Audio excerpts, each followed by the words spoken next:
gente, estou aqui hoje com Giza Benevides, né? Sejam muito bem-vindos aí. Deixem o seu like e se inscrevam no canal, porque hoje o papo promete muito. A gente vai conversar aqui sobre bastante coisas. E, enfim. Giza, ela está aqui na Contrata RH, com um trabalho muito específico e realmente muito importante. E eu tenho muitas curiosidades acerca disso, né? Enfim. Mas antes de eu entrar no assunto, eu tenho bastante. Muitas curiosidades. Mas antes de eu entrar no assunto, eu queria saber um pouco assim, tipo, por que você escolheu a psicologia? Tem gente que fala assim, né?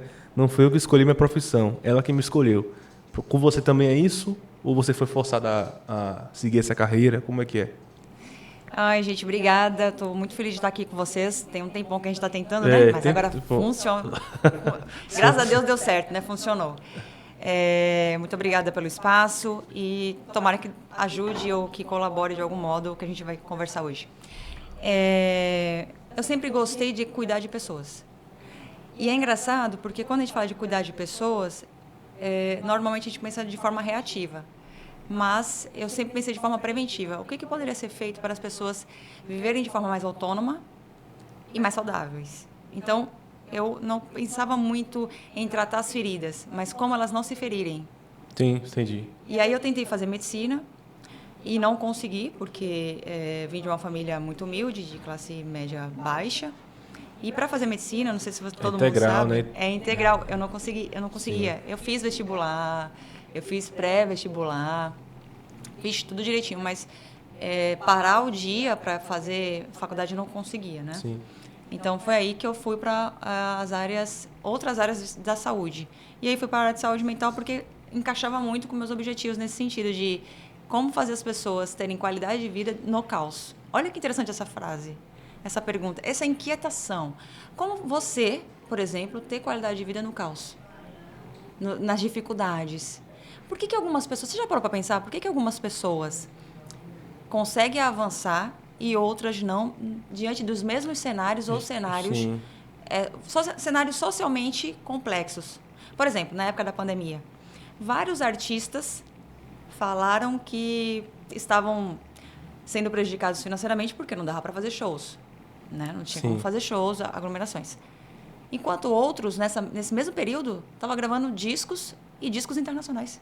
Sim. Um exemplo claro, a Anitta, né? Não sei se pode citar aqui. Pode citar. A Anitta, por exemplo, enquanto alguns artistas, que eu também não vou citar, estavam pedindo apoio do governo federal e dos recursos da lei Rouanet, outros estavam gravando nesse mesmo período e startando discos durante a pandemia.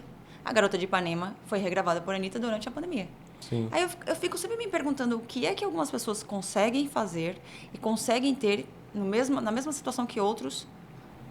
E isso por que algumas pessoas que nascem em situações precárias conseguem sair daquilo, se tornarem grandes profissionais, se formarem, construírem coisas e outros que também estavam ali não conseguem?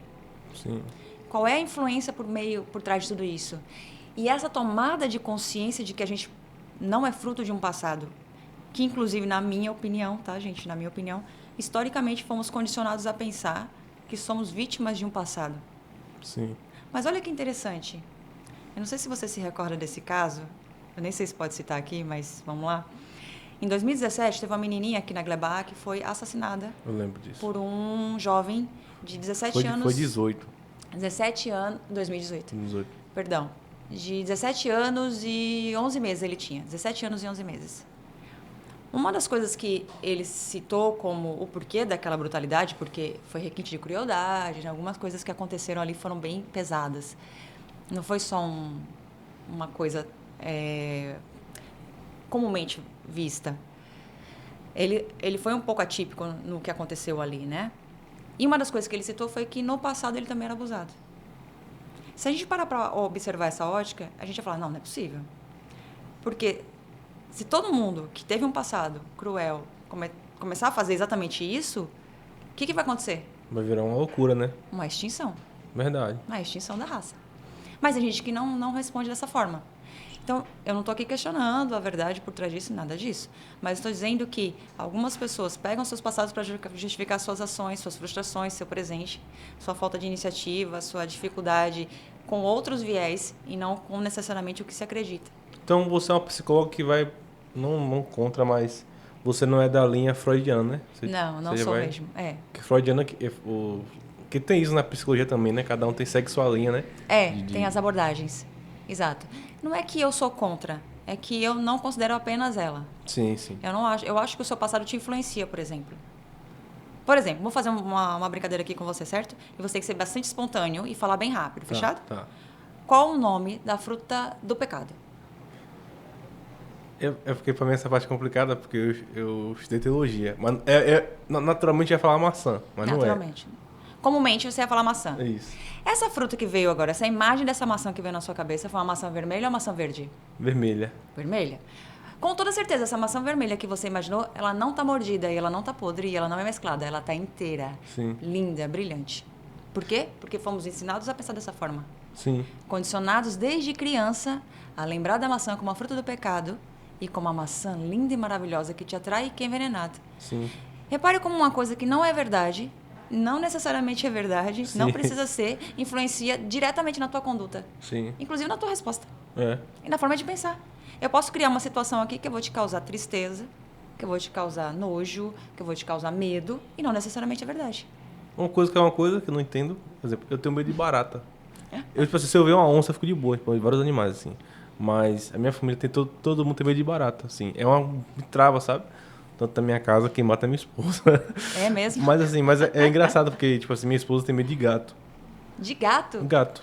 Medo, assim, tipo assim, teve um dia mesmo que ela tava vindo da faculdade, eu tive que descer tinha um gato lá na porta, eu tive que descer e tal. Tipo, pra você ver, tipo assim, que são bloqueios realmente, assim, que é uma coisa que eu tava tipo, pensando, por que medo de barata é um bicho que realmente, se você for raciocinar, não tem nenhum tipo de, ele não tem peçonha, não é uma cobra, uma jararaca. Então, tipo, mas é loucura isso, né? E acho que...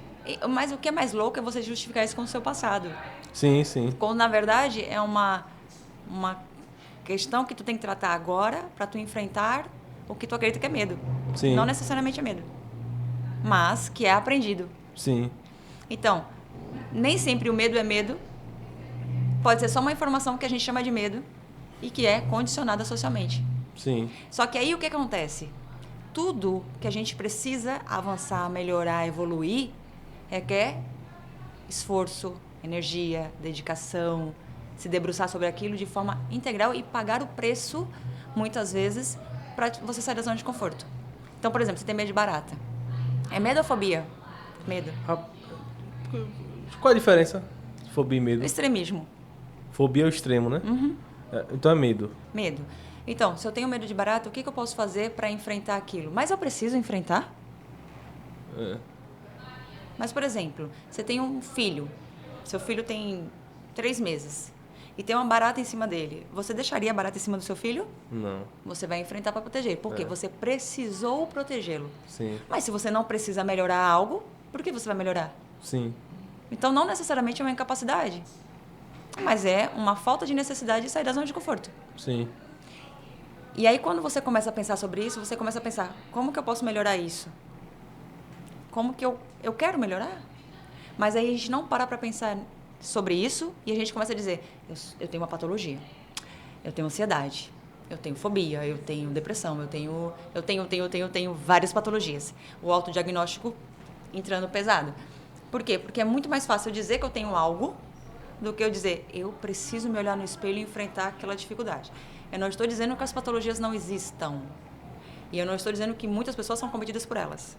Eu estou dizendo que nós não podemos justificar sempre, em todas as situações, as nossas atitudes ou a nossa falta de atitude como quesitos do passado. Você como psicóloga, entrando nesse ponto, hoje a gente tem na internet autos diagnóstico, né? Qual que é a sua visão sobre isso? A pessoa tem aqueles testes de TDAH, testes de... Enfim, aqueles testes que as pessoas fazem, ó. Você faz isso e se você tiver... Se você se identificar com isso, você tem tal problema. Você como psicóloga, realmente perita na área. Como é que você enxerga isso? É um total absurdo. Eu acho que além de não só não ser funcional, ele é prejudicial. Atrapalha, prejudica, adoece. Porque no momento que você começa a pensar que é algo, você começa a sentir esse algo e você começa a materializar esse algo. Então, você começa a desenvolver coisas, como eu acabei de falar, que não necessariamente são verdades, porque você começa a aprender sobre aquilo e começa a materializar aquilo. O que outra hora era um pensamento distante, hoje passa a ser o que a gente chama de somatização, e você começa a trazer isso como sintoma. E o que me preocupa na prevenção, que eu falei sobre a saúde mental, trabalhar com prevenção, é o porquê que nós estamos buscando essas respostas. E aí cai de novo no não vou me olhar, não vou me enfrentar, não quero ter que lidar com meus problemas. Eu preciso de uma resposta, de um título, de uma solução. Então, é mais uma espécie de fuga, de justificativa, como o rapazinho lá fez, né? Com a menininha. Sempre justificando nossas ações, ao invés da gente olhar pra gente e falar o que eu posso fazer. Não é mais fácil você falar que você tem fobia, que você tem medo, que você tem um problema que a sua família toda tem, então você também tem? Ao invés de você falar assim, não, eu vou enfrentar isso. Peraí. Sim. Aí você vai ter que enfrentar, você vai ter que lidar com algumas coisas que vão gerar desconforto, porque você aprendeu que eram desconfortáveis. Por exemplo, matar, usar veneno, sei lá. Fazer algumas prevenções em casa, ter que lidar com isso. Você vai ter que sair da zona de conforto. Sim. Para lidar com isso. Então vai dar trabalho. E aí é melhor você falar, não, eu tenho fobia disso. Você assistiu a série Ruptura? Não. Você já ouviu falar? Já ouvi falar, não tenho tanto tempo para séries. Não, mas tipo assim, é porque eu queria tocar no ponto, mas você já ouviu pelo menos, tipo assim, a sinopse dela? A ideia? Contextualize, por favor. Basicamente, na série, você tem um chip na cabeça, onde você consegue esquecer. Quando você entra no trabalho, você esquece tudo lá fora. São duas vidas. Sim. Quando você está fora do trabalho, você não lembra quem você é lá dentro. Sim. E vice-versa. Sim. E aí a série é toda nesse contexto. E aí o diretor da série é Ben Stiller, aquele ator, e uma das ideias dele é... Ben quem? Ben Stiller, aquele sim, ator. Sim. A ideia basicamente é, tipo, na série, né? A empresa é Lumon lá e tal. Basicamente é, tipo assim, as empresas identificaram que a parte emocional afetava muito o desempenho das pessoas, dos colaboradores. E ela desenvolveu isso para isso. Para conseguir, tipo assim, desassociar. Tipo, você não precisa, tipo, beleza, você sofreu fora do trabalho, mas quando você chegar lá, não precisa sofrer ainda. Tipo assim, esqueça quem você é lá fora. E aí estão em teste. E eu queria entrar um pouco nesse campo desse lado emocional e trabalho que realmente mexe muito, né? A parte externa com a parte profissional. Enfim, fala um pouco sobre isso. Você sabe que eu fico até um pouco receosa em tocar em alguns assuntos, porque eu sempre estudo bastante, leio muito. E até fazendo uma brincadeira, só pra gente cortar, você sabe que quando eu tô de folga, eu quero assistir um filme. Sim. Raramente estou de folga. Inclusive, finais de semana que eu trabalho bastante. Mas quando eu estou de folga, eu quero assistir um filme. É certo, eu vou procurar um filme que série eu não consigo. Eu só assisti 5 séries na minha vida inteira. Quais séries foram? Não vou falar. Sim, tá bom. Eu não vou falar pra vocês não ficarem... Eu não vou falar. Mas, assim, bastante dinâmico. Mas eu assisti 5 séries na minha vida extremamente indicadas, assim. Sim. Enfim. Depois eu te anoto pra tu saber. E aí, quando eu vou assistir um filme em casa, eu vou relaxar, vou assistir um besterol. Aí eu tô lá procurando um filme, aí eu falo, não vou assistir nenhum filme que eu acho que eu conheço, ou que eu já ouvi, ou que eu já li, que eu quero assistir algo novo. Eu vou no algo novo, acredite, tem análise do comportamento no meio. Eu não consigo assistir coisas. Sem desassociar isso, né? Não consigo, Eu sempre assisto. Eu vejo muito VT de realities, né? Eu vejo muita coisa desse tipo. Eu não consigo, não... Eu acho que existe também o algoritmo, né? Que já traz isso pra mim e eu, enfim, acabo que eu me envolvo nisso. Então, até quando eu tô relaxando, eu tô assistindo algo associado à psicologia, ou lendo um livro. Aquela pessoa ali é narcisista. Você fica lendo. Exato. Falando sobre essa situação do filme. Então, eu acho que esse filme ele é bastante essa série, esse contexto que você me relatou, é muito do que a gente está vivendo. Eu não sei se vai poder falar isso, mas você se vira depois para resolver isso. Mas vamos pensar assim, o sistema adoece as pessoas. Vamos pensar de forma teórica, conspiradora. Sim. O sistema, que é algo gigante, adoece as pessoas. E elas começam a adoecer as pessoas quando elas começam a colocar as pessoas em padrões, em fórmulas, em linha de produção, em ritmos que fazem sentido à demanda social que é o capitalismo, sua grande maioria. Né? Mundialmente falando, o capitalismo reina. Sim. Então, eu preciso atender. As necessidades básicas passam a ser as necessidades secundárias. Por exemplo, eu preciso ter um celular. Hoje em dia, você precisa ter um celular. E se você tiver um celular de baixo rendimento, não te atende. Você tem que trocar todo ano. Sim. E cada vez mais caro. Você precisa consumir o celular. Talvez você precise mais de celular do que de água. Olha como as necessidades básicas começam a inverter. Então, eu vou adoecendo uma população do ponto de vista macro e depois eu não tenho como dizer para a população, você está doente por conta do sistema. E aí, se tu quiser, eu cito centenas de exemplos aqui. Pode citar centenas, mas aqui vai gerar polêmica. Fica à vontade, que tá legisla. Vai gerar polêmica, mas vamos dar um exemplo. Dá um leve, um light. Eu estava falando essa semana sobre o suicídio. Não tem como o suicídio populacional não aumentar. Sério? É triste dizer isso. Eu, enquanto profissional de psicologia, é muito triste. Mas eu não vejo, da forma como a gente está caminhando, da forma como o sistema está caminhando, eu não vejo como o suicídio populacional não aumentar a demanda. Porque, veja só, falando da realidade que eu tenho, que é a realidade Brasil, eu não tenho como dizer outras realidades, mas vamos falar de Brasil. Falando de Brasil, hoje, as taxas de impostos estão tão absurdas, a inflação, as necessidades básicas são tão caras para a gente atender isso, que não tem como. E é engraçado porque, de novo, caímos na teoria o sistema adoece para depois punir, para depois arrumar o remédio e a suposta solução. Exato. A suposta solução que não é solução, é o diagnóstico. Sim. Então, não tem como, com o sistema que nós estamos vivendo hoje, as pessoas não adoecerem. Olha o que aconteceu agora. Recentemente, os órgãos, a Suprema Corte Federal, sancionou uma lei que é um decreto, uma lei, enfim, não sei ao certo, que todas as pessoas que estiverem com dívidas no SPC, no Serasa, cartão de crédito, empréstimos, podem ter sua CNH e seu passaporte suspenso. Então, você imagina, eu já li sobre isso, não são as pessoas que dependem do carro. Por exemplo, motorista de Uber, o motorista de um ônibus, né, do coletivo, eles vão ter lá, digamos que eles têm um nome sujo. Você é motorista de coletivo e está com o nome sujo. Você vai provar que trabalha, que depende disso, o sustento da sua família depende disso. Ok. Mas as pessoas que dependem do carro para circular, por exemplo, eu sou psicóloga, e eu uso o carro para poder atender em outra cidade. Mas eu sou autônoma, não tenho como provar que o meu trabalho dependa diretamente do veículo, né? Porque eu não dependo diretamente, eu dependo da minha ação. Se por acaso isso acontecer comigo, eu posso ter a minha CNH, o meu passaporte suspenso.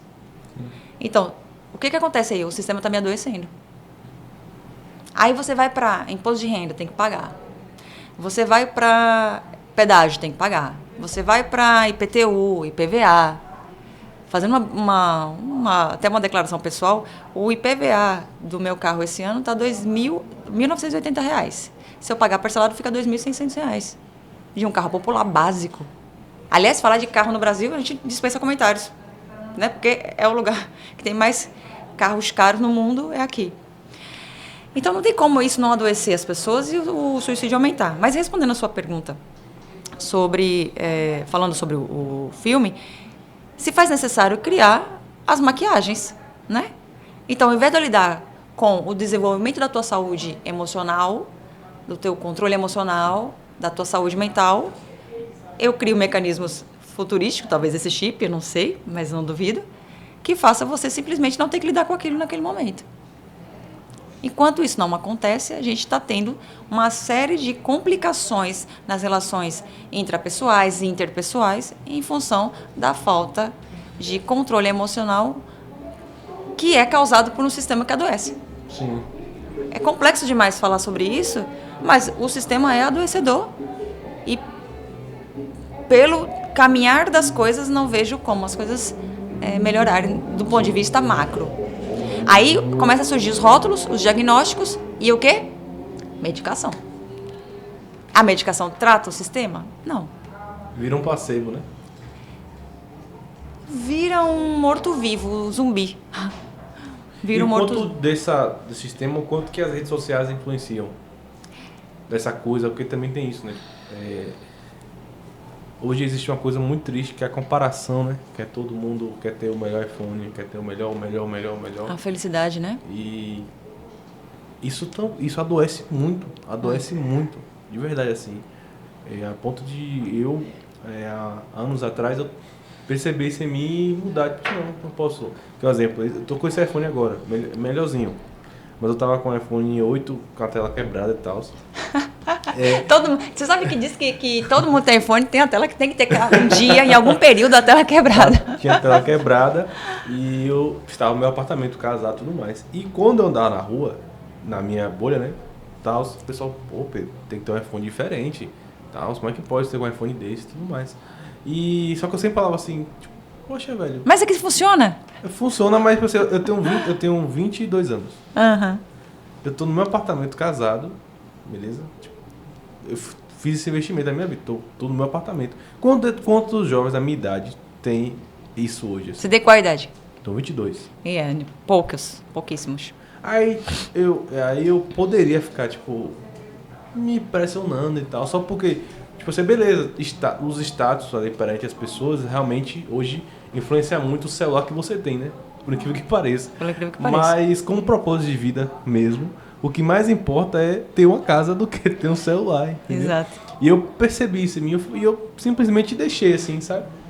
De mão essa relação, porque faz muito mal, né, a comparação. Então, falando, antes de falar da rede social, você vê como essa dica não, mas essa vivência que você acabou de relatar sobre o celular, até esse ponto você está dentro de um sistema normal. Até esse ponto você está dentro de uma normalidade, dentro de um sistema que é anormal. No momento em que os aplicativos que você mais usa, por exemplo, o banco, vai falar, não baixo mais a versão X desse aplicativo de X banco nesse iPhone 8. Você vai ter que ter um 10. Sim. Então, existe um sistema muito mais brutal que Sim. a rede social. As redes sociais, elas são os mecanismos de controle e de verificação dessa programação. Mas, se você for olhar, existe um sistema lá, um monstro, que está dizendo e ditando o tempo todo que a gente precisa tomar medicação. No final das contas, vai chegar na medicação. Verdade. Inclusive, o Brasil está entre o quinto país, entre os 5 países no mundo que mais vendem medicação. Eu acho que ele é o número 1 ou 2 do fármaco no mundo, que a gente usa muita medicação. Medicação, você fala emocional. Medicação, remédio. Em geral. Em geral.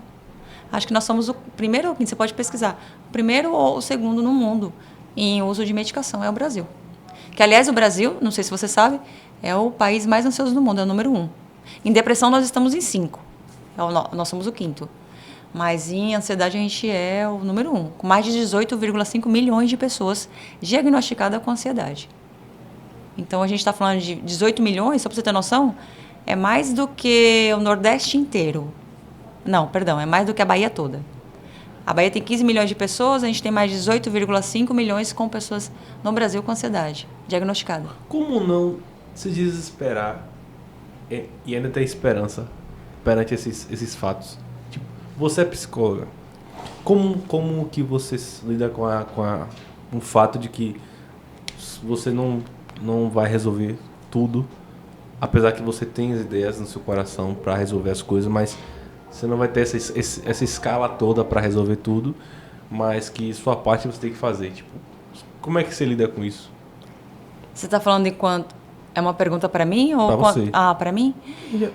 Então, eu tento trabalhar com uma perspectiva de qualidade de vida dentro do caos, que a gente iniciou falando sobre isso. Então, dentro desse caos, o que eu posso ter para me trazer alívio, acolhimento, autoempatia, para eu reduzir a perspectiva de cobrança, né, a pressão. E o que eu posso ter de qualidade de vida? Você citou muito seu apartamento.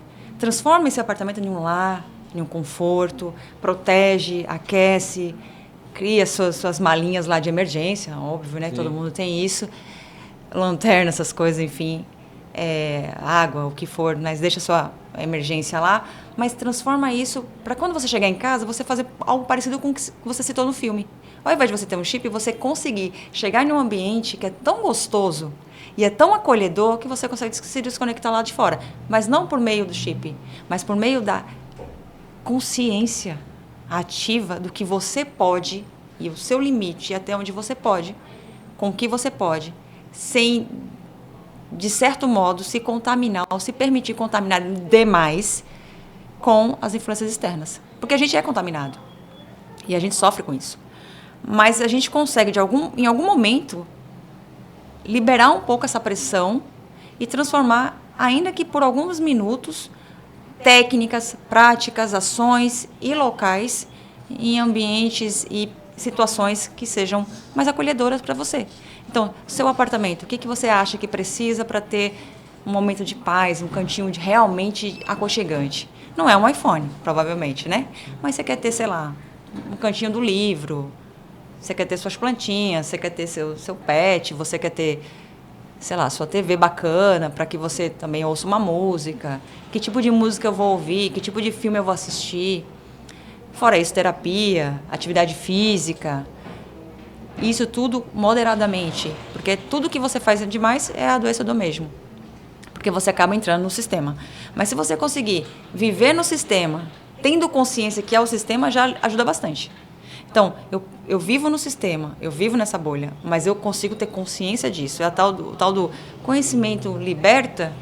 É uma pergunta, né? O conhecimento liberta? Ou não.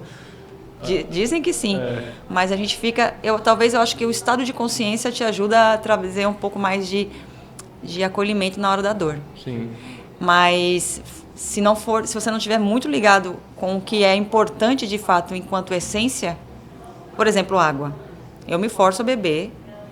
É até uma dica, viu, gente? 0,40 ml por peso corporal, por quilo. Então, se você tem 40 quilos, você vai fazer 40 vezes 0,40. Você tem que beber essa quantidade de água todos os dias. Se você não conseguir, coloca despertador. Então, por exemplo, hoje eu me obrigo a beber, porque eu sei que isso vai, de algum modo, me ajudar nas demais demandas. Mas eu tenho que forçar, então eu coloco um despertador da água no meu celular. Coloco. Quanto tempo? De uma em uma. 1 hora. Porque não adianta eu beber 1 litro, 2 litros de água de uma vez só e passar o dia todo desidratado. Então eu tenho que ir hidratando o meu corpo ao longo do dia. E isso ajuda, unido a outras práticas, auxilia na minha saúde mental. Saúde física e saúde mental, de modo geral. Porque ajuda a oxigenar meu cérebro e eu consigo pensar melhor sobre as coisas. Em relação, assim, tratando assim, né, que você falou que hoje o nosso país é o país mais ansioso do mundo e tudo mais. Sim. A OMS é que trouxe, disse. Que é a Organização Mundial da Saúde. A gente tem uma geração de jovens aí que querem, né, faculdade, querem trabalhar e querem ser alguém na vida, né, e tem toda também essa pressão, às vezes social, às vezes até interna da pessoa, não, preciso ser alguém, preciso de um emprego e tal. Qual é o seu conselho que você dá? Qual é o limite dessa pressão? Que a pressão, eu imagino, né, que ela, em algum certo limite, uma dosagem, ela é boa, porque ela vai te fazer você crescer, né? Mas se ela passar do limite, pode fazer algo mal para você. Qual, na sua opinião, assim, né, nessa geração de jovens que tanto se pressiona para ser alguém, qual que é o seu conselho como profissional? Primeiro, que pressão nunca é bom. Sim. Acho que é meta, objetivo, determinação, foco. Se você não tem isso, né, pressão não serve. E segundo, que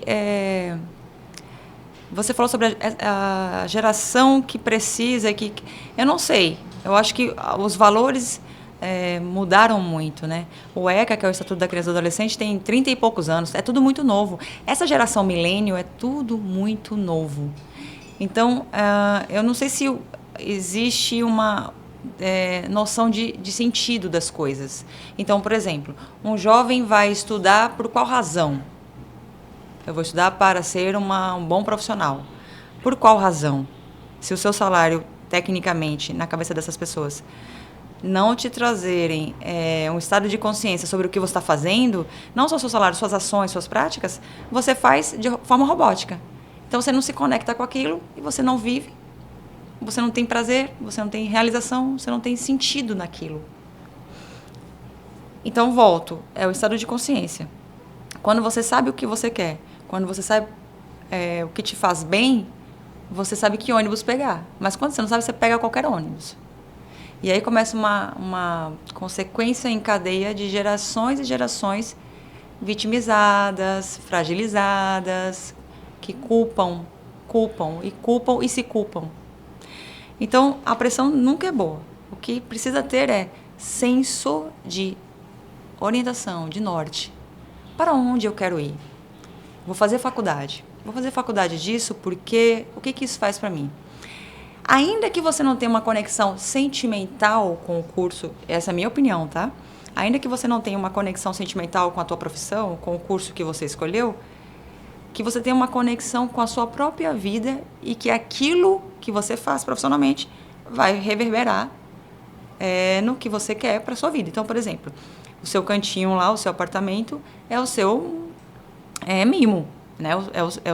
É a sua saúde, é a sua terapia, vamos usar um exemplo assim. E você precisa do seu trabalho para aquilo. Então, o seu trabalho passa a ter uma conexão direta com o seu sonho. Mas quando você não tem isso, você não tem senso de norte, de rumo, você se perde no aleatório, não importa o que você está fazendo, qualquer coisa vai ser pressão. Outro dia eu estava aplicando um teste, lá no trânsito, que eu sou perita de trânsito, já te disse.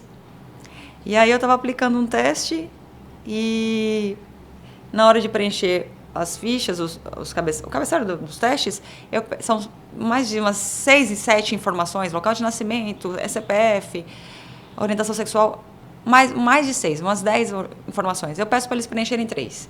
Nome, idade e a data de aplicação. Eu não peço mais nada. Preencham apenas essas 3 informações. Eu tenho 10 anos de psicologia. Sabe quantas vezes eu tive uma turma? Geralmente, trânsito você aplica em turma de 10, 12 pessoas. Sabe quantas vezes eu tive uma turma que não errou isso? Em 10 anos, chuta. Nome, idade e a data de hoje. Só isso. Quantas vezes você acha que eu tive uma turma que alguém nunca errou isso? O que você acha? Opa. É porque o Brola tinha uma pegadinha, mas na minha cabeça nenhuma, né? Todas as turmas, tem alguém que erra isso. Eu nunca tive em 10 anos uma turma que eu falasse, olha, caramba, tá vendo? Desculpa a palavra. Todo mundo, ninguém errou essa informação. Então, se uma pessoa vai tirar o CNH, vai tirar a carta, né, de habilitação, a carteira de habilitação, e ela não se conecta em preencher o nome, a idade, a data de hoje, ela não tem conexão com nada. Um detalhezinho que já diz muita coisa, né? Total.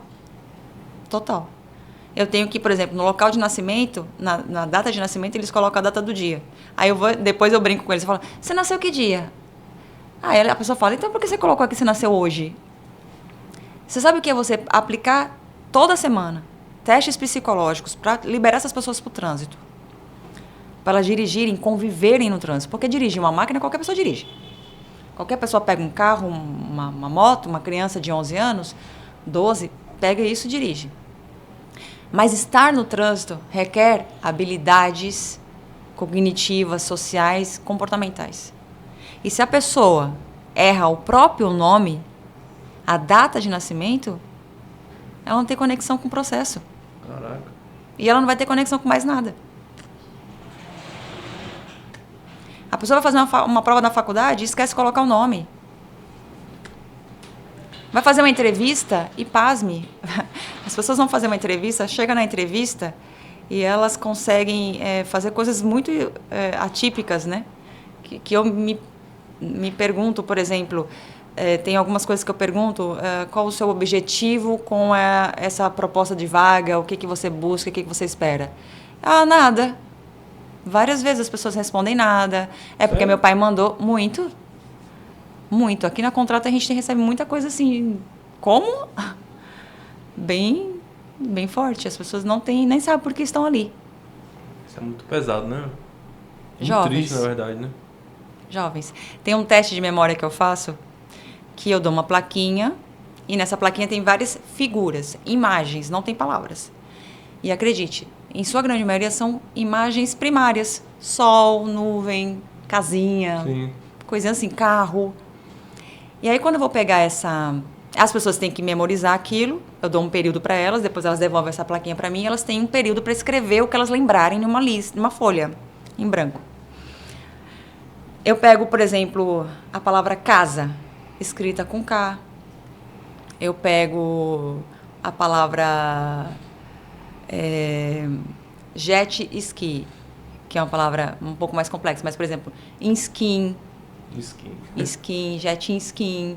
Eu pego foguete, eu pego escrito foguete. E são jovens, em sua grande maioria, com nível de ansiedade altíssimo, perceptível. Por quê? Porque as pessoas estão errando o próprio nome? Infelizmente. Você até perguntou sobre a influência das redes sociais nisso, né? As redes sociais hoje, elas se tornaram termômetro das emoções.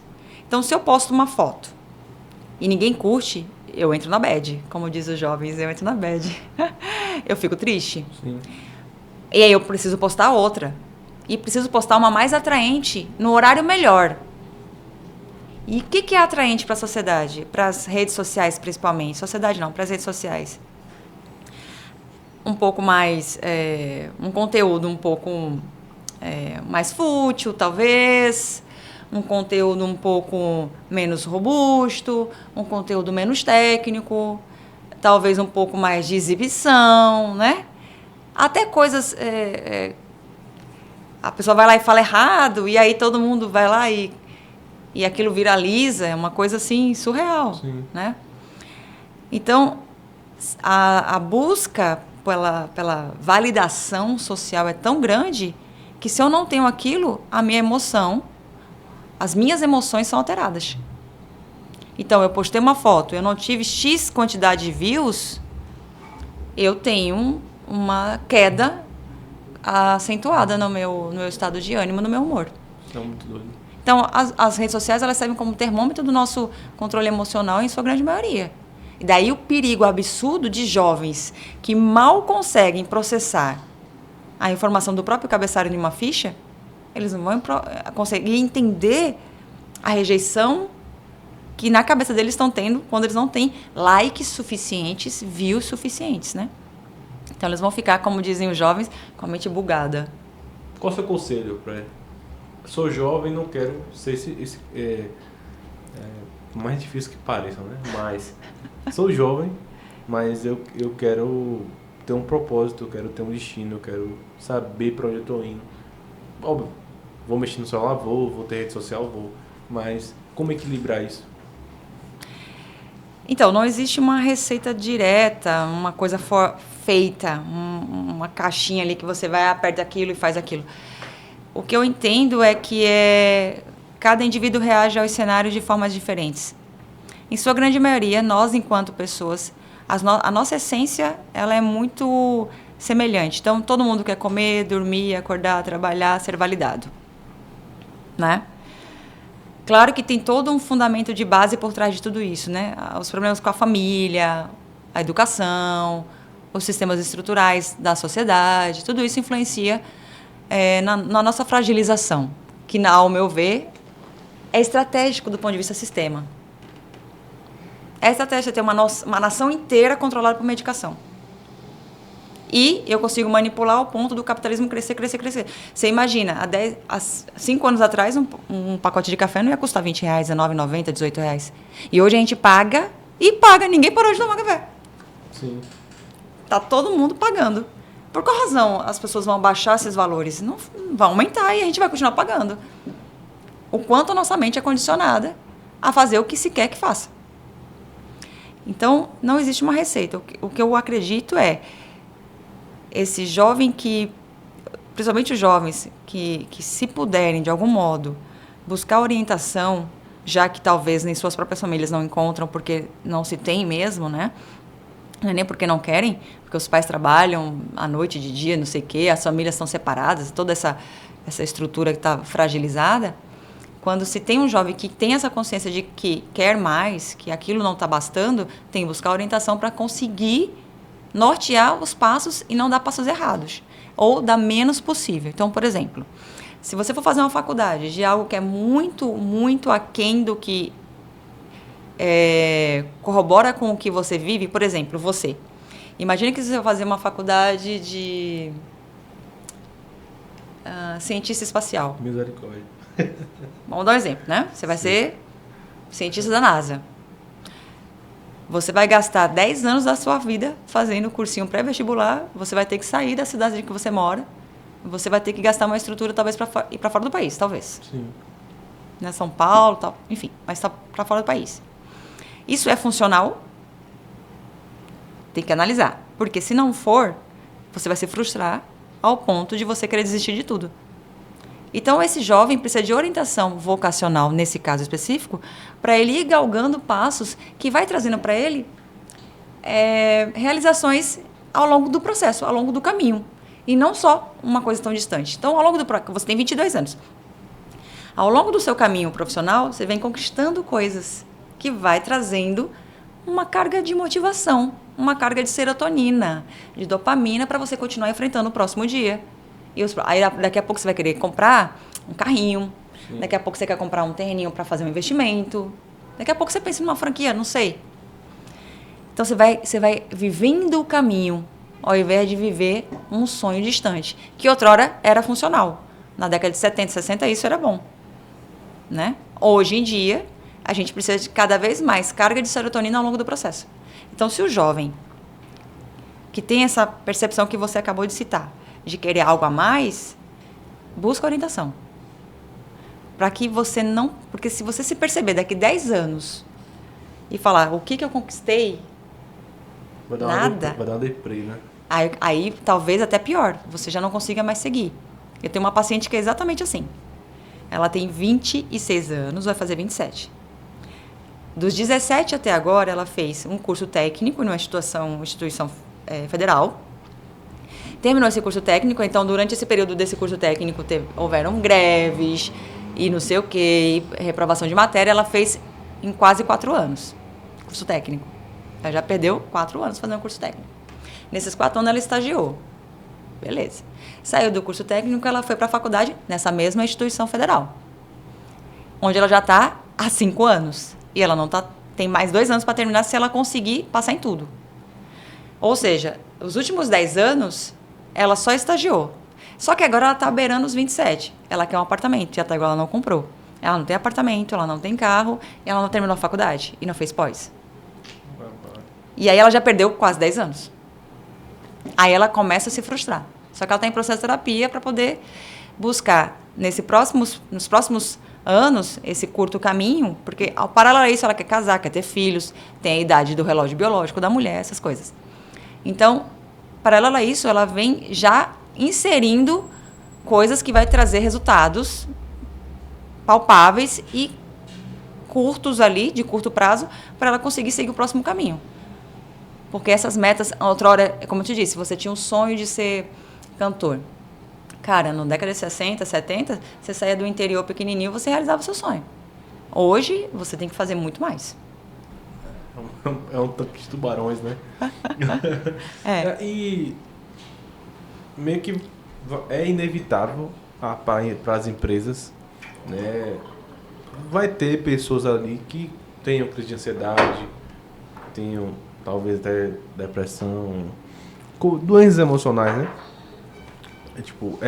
Você diria, quer dizer, é uma opinião minha, é possível a empresa ter no seu, ter só colaboradores bem de saúde emocional?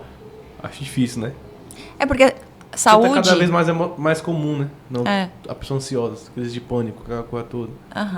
Então, porque você tem que pensar no que significa saúde emocional. Saúde emocional não diz respeito à ausência de doença. Ter saúde emocional é muito superior a isso. O fato de você não ter nenhuma doença, nenhuma patologia emocional, não significa que você tem saúde. Saúde emocional é você conseguir ter consciência dos seus processos, da sua potencialidade, das suas limitações, ao ponto que você consiga se acolher nesse momento difícil. Ou seja, eu caio, mas eu consigo levantar. Ter saúde mental é ter resiliência, amor próprio e autoempatia para lidar com as dificuldades que existirão. Então, não é a ausência de problema, não é a ausência de doença, mas é a forma como você reage a isso. E é possível. A sua pergunta, se foi nesse sentido, é possível. Sim. É possível ter um monte de colaboradores que podem ter patologias emocionais, patologias psicológicas, mas que têm uma resiliência, uma percepção de si muito trabalhada para lidar com as suas próprias frustrações e dificuldades. E quais ações que o patrão que lá muitas vezes está só pensando no resultado, no lucro, que às vezes enxerga cada ser ali como só uma máquina, um robô só que a máquina uma hora para, um robô, se não tiver manutenção para. Quais dicas ou conselhos você pode dar para esse empresário para melhorar a qualidade emocional do time dele? Porque, consequentemente, melhorando, ele vai ter mais resultados, né? Melhores resultados. Primeiro que é uma ação em conjunto, certo? Então, eu posso, por exemplo, te dar um carro, te dar um apartamento e você não está feliz. Porque saúde mental para você não tem nada a ver com isso. Sim. Eu posso te dar cargos e mais cargos, eu posso te chamar para ser sócio da minha empresa e você não está feliz. Então, não é só uma ação da empresa, não é uma mão única. Eu acho que é uma tomada de consciência de todo mundo. Agora, o que as empresas podem fazer, assim como as famílias, assim como os casais, é dialogar sobre as oportunidades de percepção desse cenário. Se a gente não expandir essa consciência, eu não consigo perceber nem o que eu preciso melhorar. Então, eu posso estar trabalhando, por exemplo, num lugar muito hostil e ainda assim ter algum tipo de qualidade de vida e de saúde mental naquele ambiente que é patológico. Eu consigo. Vai depender do meu estado de consciência, da minha percepção. E aí você tem dois caminhos. Ou você percebe isso de uma forma espontânea, que é muito difícil, ou você busca ajuda. Porque senão você não consegue perceber. Relacionamento, por exemplo, relacionamentos que estão entrando num processo de fracasso, de fiasco, enfim, um processo doloroso, muitas vezes as pessoas envolvidas naquela relação não têm consciência, não conseguem perceber. Sim. E aí não consigo ter empatia por ela, não consigo ter empatia por ele, logo não tenho empatia no relacionamento. Então, é expandir o estado de consciência dos fatos, porque senão eu não consigo. Porque, veja só, vamos dar um exemplo. Hoje você trabalha num ambiente de escritório, né? Vamos dizer assim. Onde você não está exposto a sol, você não está exposto a EPIs pesados, radiação, né, pesada, você está no ar-condicionado e você pode não estar feliz. E aí vem um senhorzinho lá de um interior que está ganhando pouco. Outro dia eu passei ali sabe aonde? Perto da Ceasa. Sim. Esqueci a pista ali. E aí eu parei na pista. Tem uma barraquinha até hoje lá, perto do Ceasa. Tem uma barraquinha ali que vende frutas e legumes. E aí parei para olhar um negócio no carro, para responder uma mensagem no celular. E aí aproveitei e vi a barraquinha de fruta e falei, quanto que é essa fruta aí? Eles vendem o pacotinho. A mulher falou, X valor. Eu falei, eu vou querer. Aí ela veio, a mulher veio com aquele saco até o carro. Eu abri a mala, ela colocou na mala. Ela veio com o QR Code, eu paguei para ela. Eu falei, ei, tudo bem com a senhora? Como é que a senhora tá? Perguntei o nome dela. Ela foi e disse, tô bem. Eu falei, e aí, esse trabalho, tá bom? Esse trabalho aí, dá um dinheirinho bom, que eu percebi que eu tava cansada. Ela falou, eu ganho 250 por semana. Ela trabalha todos os dias, de segunda a sábado até meio-dia, e ganha R$250 por semana. E eu falei, por que você está trabalhando dessa forma? Por que você não busca algo melhor? Ela falou, mas é porque eu ganho o benefício do governo, e aí tenho mais isso daqui, dá um jeitinho, né? Ela estava satisfeita. Aparentemente satisfeita, porque o estado de consciência dela não expandiu. Talvez ela nunca tenha noção do que é trabalhar no ar-condicionado. Sim, sim. Então ela estava ali, no sol, na beira da pista, debaixo de uma barraquinha de madeira, totalmente desprotegida nas laterais, só o telhadinho, exposta a qualquer coisa ali, né? Sim. Hoje, em cima disso aí, hoje você atua como psicóloga nas áreas... Como é? Eu sou psicóloga clínica, que basicamente são os atendimentos individuais, em sites terapêuticos, que pode ser virtual ou presencial, eu trabalho nos dois. Então, toda terça-feira eu atendo presencial, das 8 às 17, e terça e quinta à noite eu atendo online. Então, essa é a minha clínica, certo? No online. E no presencial, toda terça-feira. Eu faço plantão nas empresas, então eu dou plantões em empresas de médio, porte, grande, enfim. O que basicamente eu fico locado na unidade e atendo os funcionários. Normalmente eu faço isso semanal ou quinzenal. A empresa arca com isso para eu atender. Sou perita do Tribunal de Justiça na Vara de Família de Camaçari, da comarca de Camaçari, mas eu já atendi em outras comarcas, por exemplo, Dias Dávila e Lauro de Freitas. Mas o meu forte é na comarca de Camaçari. E sou perita do Trânsito, que eu faço a famosa avaliação psicológica para renovação e primeira habilitação. Hoje eu tô... O pessoal não gosta de você, não. Não gosta, cara. A galera não gosta de mim. Impressionante. Agora eu tô um pouco melhor, mas sempre fui muito exigente, muito dura. Já perdi muita oportunidade de trabalho, de emprego e de dinheiro, porque eu literalmente não consigo não trazer um nível de consciência mínimo para as pessoas. Não consigo. Eu estou formada em psicologia, como você já sabe, tenho 7 especializações e das especializações, todas eu atendo, inclusive, todas eu trabalho, consigo atuar, mas a que eu mais atuo é a análise do comportamento. Então, me tornei muito sensível ao longo dos anos na observação do comportamento. Sim. Então, você está mexendo no seu braço agora, por exemplo, e fazendo esse movimento. Sim. Eu acabo observando isso de forma mais sensível, para tentar trazer, entender essa linguagem corporal e o que tu está querendo me dizer diante daquele cenário. Ah, sim, interessante. Mas aqui é prestar atenção. Curioso. Curioso. Qual a próxima pergunta eu vou fazer? Sim, Não, eu queria falar, só pra te liberar, porque eu achei importante você explicar a forma que você trabalha, até para se divulgar também, pra gente fazer depois um corte, você falar como que você atua nas empresas e como que os empresários, qual é a diferença, para os empresários que quiserem ter a Contrata RH, né, por que confiar na Contrata RH e tudo mais. Eu acho importante você explicar como é todo esse processo, onde você entra nessa situação, enfim, né? Que é algo diferente para mim. Pronto. A Contrata RH, que é uma empresa de intermediação de mão de obras, sobretudo estagiários. A gente trabalha com a parte de estagiários, de intermediação de estagiários.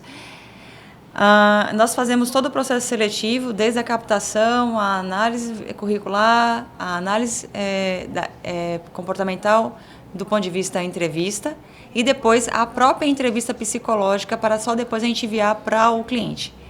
Então, o que acontece hoje na Contrata RH? A gente não está buscando só quantidade. A gente busca a qualidade e faz questão que o processo seja extremamente rigoroso. Eu acho que você já até deve ter ouvido falar aí nos corredores, né? Giza reprovou de novo. O cliente está reclamando, tem pressa, e Giza não libera. E olha que eu baixo um pouco a régua, acredite. Porque eu não faço avaliação psicológica, eu faço entrevista psicológica para observar o estado emocional dos candidatos. Por quê? Se eu fosse avaliar psicologicamente os indivíduos, do ponto de vista critério para a empresa, seria muito mais complicado. Então, hoje, o que eu faço é entrevista psicológica para análise das emoções, basicamente, para saber como aquela pessoa lida, por exemplo, com o estresse, lida com equipe, lida com gerenciamento de demandas. Então, a Contrata RH hoje ela vem com um trabalho diferenciado no sentido de ter esse profissional de psicologia, modéstia à parte, né, com algum conhecimento aí de mercado e que vem buscando cada dia mais. Graças a Deus eu trabalho bastante, estudo bastante. Entender o comportamento humano para tentar trazer de uma forma consciente o posicionamento dessas pessoas diante das vagas, diante dos desafios que a vida tem. Porque um trabalho não é só um trabalho, é um desafio para a vida. Eu sei que algumas pessoas acham que eu sou um pouco exigente, mas não só pelos clientes, mas pelo próprio candidato, que muitas das vezes sai do processo seletivo também agradecendo, porque tomou consciência, expandiu a consciência. Sim. E sai dali querendo mais pensando em intercâmbio, pensando em novos idiomas, pensando em possibilidade de faculdade, pensando em orientação vocacional. Ampliar essa consciência, tornar essas pessoas mais conscientes. Eu tento. Então, a contrata, ela não tem só um foco em liberar a pessoa para o cliente, o candidato para o cliente, mas, de verdade, sabe? Fazer um movimento social de tomada de consciência. É o que eu busco fazer hoje nos processos seletivos. Obviamente que isso requer aí um pouco mais de critério. Mas o importante é que quando o estagiário chegar... Para o cliente final... Já chega já... com uma consciência um pouco mais expandida. De fato, melhor, né? E é bacana porque te dá esse atendimento pós, né? Tanto para o candidato quanto para a empresa. A empresa dá feedback e a gente tenta sempre ajustar no que pode. Sim. Então, eu acho que a Contrata ela tem uma proposta tão gostosa, sabe, de trabalho. E, ao mesmo tempo, é uma startup, né? Uma coisa nova que tem uma perspectiva, como eu falei, focada muito na qualidade e no atendimento dos nossos dois clientes, que é o candidato e que é o cliente final que está contratando o candidato. Sim. Então, o estagiário também é muito importante para a gente. Muitas vezes eu dou feedbacks do tipo, olha, você é muito bom nisso, você já pensou em trabalhar um pouco sua vestimenta? Você fala tão bem, olha, você tem uma postura bacana, busca mais firmeza na voz. E a pessoa acaba se desenvolvendo. Então, tem um envolvimento com a comunidade, com a sociedade, e trazer dados, fatos, é bem legal. O nosso processo seletivo aqui hoje, por exemplo, tem parte de teste de português, matemática, tem dinâmica, tem uma entrevista psicológica, tem análise, tem uma dinâmica que a gente faz em grupo, eles se avaliam e eles tem a parte de oratória, que eles precisam se apresentar verbalmente, e, às vezes verbalmente, às vezes com desenho. Eles têm que se apresentar num desenho. Não sei se você já viu. Você já foi lá alguma vez? Você já viu? Não, nunca. A pessoa faz um desenho para se apresentar e o outro tem que entender. Então, a pessoa faz o desenho de si, eu falo, você tem que se apresentar nesse desenho. Então, ela vai fazer um desenho. E a outra pessoa tem que entender o que ela está dizendo com aquilo. Tem que ler. Ela tem que definir quem ela é com um desenho. Não, define não. Se apresentar. Por exemplo, se você fosse se apresentar para mim sem palavras, o que você faria hoje? Um desenho. Sem eu dizer o que eu faço. Sem você falar, o meu nome é fulana, eu quero saber quem é essa pessoa e me dá um elemento que te represente. Eu sou tanta coisa. Mas talvez uma câmera, vai. Uma câmera te represente. Então, eu já sei que você gosta de mídias, você pode se desenvolver, você pode gostar desse mundo voltado para as redes, para a TV, para vídeos. E aí, a depender do que você colocar como início, meio e fim lá no seu desenho, porque a gente pede ontem, hoje ou amanhã, eu consigo traçar um perfil do seu potencial emocional naquela situação. Legal. Então, a Contrata traz... E na brincadeira, na leveza, a gente consegue pegar bastante do perfil das pessoas. Eu não sei se isso é bom ou ruim.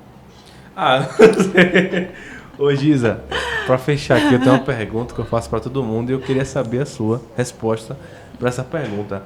Qual é a mensagem de Giza para o mundo? Olha, é uma pergunta bem interessante, mas eu sinto muito a ausência da gente, sabe? A ausência de si. Então, talvez esse seja o câncer da sociedade hoje.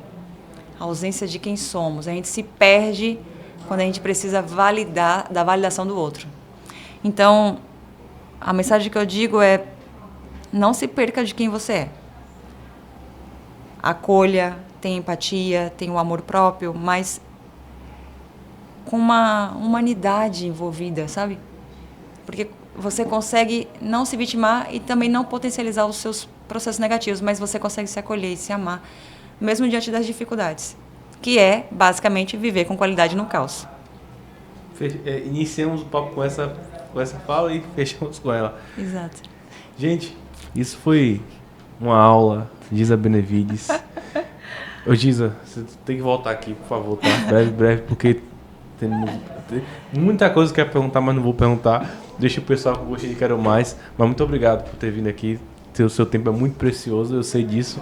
Foram semanas tentando marcar esse momento. Desculpa. Não, mas o importante é que o aqui e agora foi muito bom para mim.